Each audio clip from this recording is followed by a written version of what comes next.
In a stunning political upset that took pundits by surprise, Mahathir's opposition alliance ended the long hold on power of the Barisan Nasional coalition, which has been in power in Malaysia since its birth as an independent country in 1957.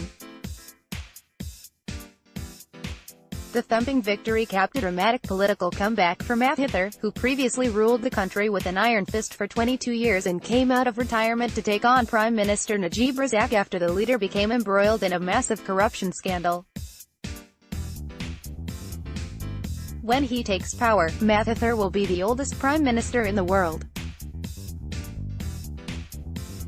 Despite the shock result, there were no reports of trouble on the streets, where pockets of celebration erupted overnight. A flag-waving crowd of supporters gathered on a field outside the headquarters of Mahathir's party near Kuala Lumpur. Selvan, a 48-year-old doctor, said he felt the country had just won its independence. "I feel that with this change we probably can see something better in the future. Our hope for the future is a better government, fair, free and united," he told AFP. Defeat could just be the beginning of Najib's troubles. Mahathir has vowed to bring him to justice over allegations that billions of dollars were looted from Sovereign Wealth Fund 1MDB, which the scandal-hit leader set up and oversaw. But at a press conference after his win, Mahathir vowed, "We are not seeking revenge. We want to restore the rule of law."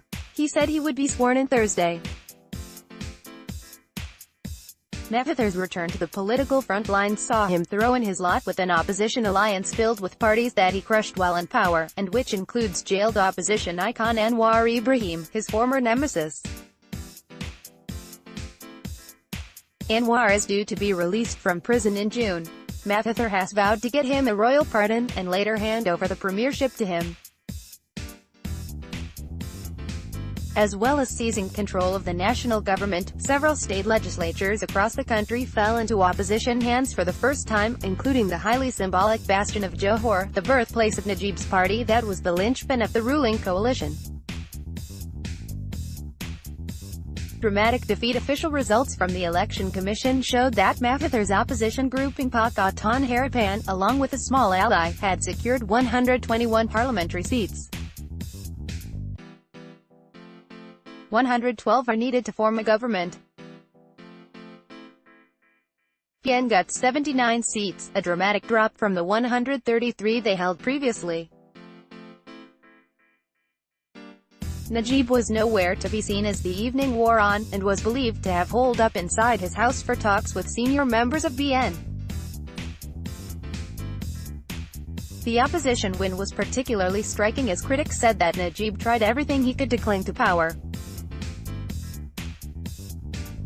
His government was accused of pushing a redrawing of electoral boundaries through parliament that created constituencies packed with the country's Muslim Malay majority, who have traditionally supported BN. He called the election on a weekday. Polls are typically held at the weekend in Malaysia, in what observers said was an effort to keep turnout down, which would hurt the opposition.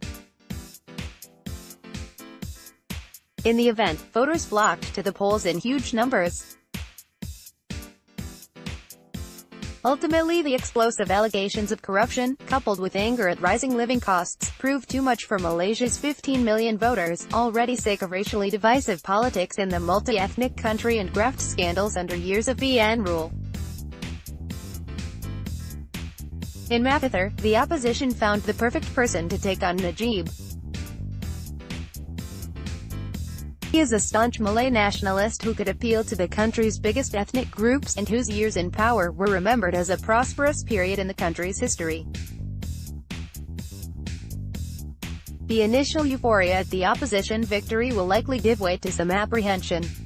Mahathir was also accused of being an authoritarian leader, and political opponents were thrown in jail during his time in office.